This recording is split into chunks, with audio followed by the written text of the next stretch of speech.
سب کچھ ہو بیوی نہ ہو تو تنہائی کا احساس مار دیتا ہے۔ اس سے ایک اور مطلب نکلتا ہے کہ لباس کے بغیر ایک لمحہ گزارا نہیں۔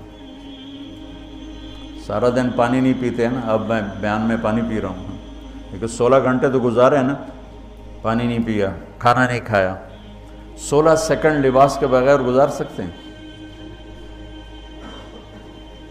بولو۔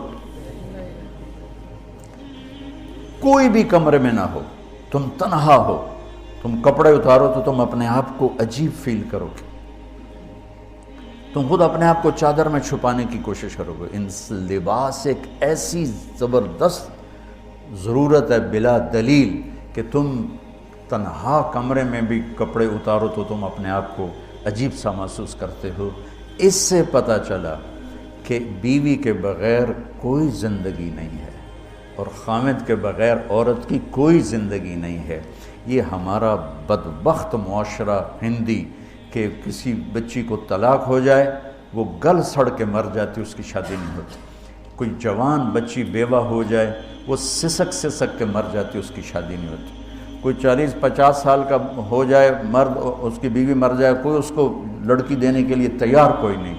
اور لباس کا لفظ بتاتا ہے کہ شادی کے بغیر انسان ننگا ہے، اور ننگے انسان کا کوئی کہیں بھی گزارا نہیں ہے۔ لفظ لباس بتاتا ہے کہ ہم اس چیز کو رواج دیں کہ شادیاں ہوں، بیوہ کی شادی ہو، مطلقہ کی شادی ہو، کوئی کس کی بیوی مر جاتی ہے۔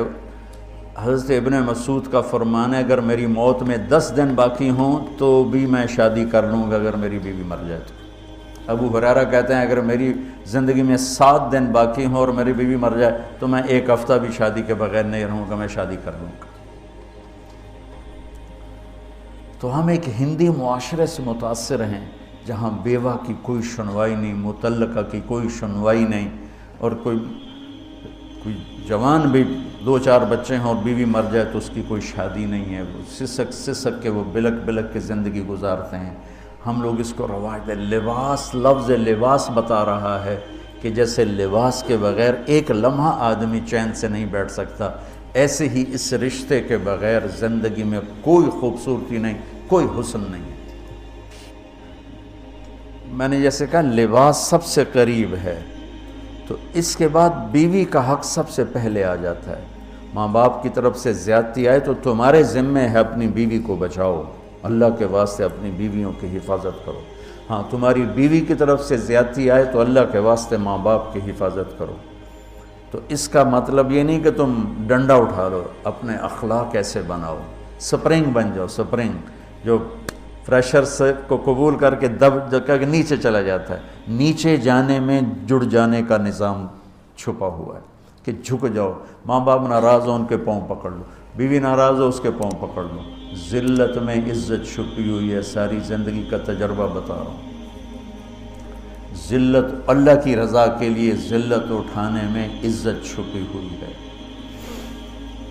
ہن لباس لکم، کتنا ہی مجھے غصہ چڑھا ہو میں اپنے کپڑے پھاڑوں گا، مجھے غصہ آ گیا میں نے اپنے کرتے پھاڑنے جو کسی یہ پاگل تو کرے گا، سمجھدار دوئے دا کرتا پاڑے گا، اپنا نہیں پاڑے گا۔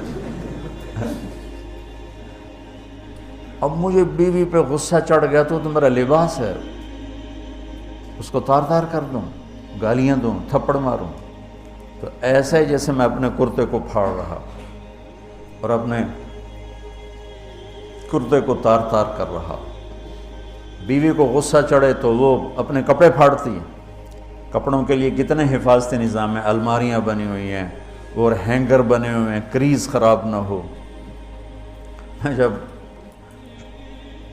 پڑھتا تھا نا لاہور تو اسکول میں یا کالج کا میں سب سے خوش لباس لڑکا کہلاتا تھا،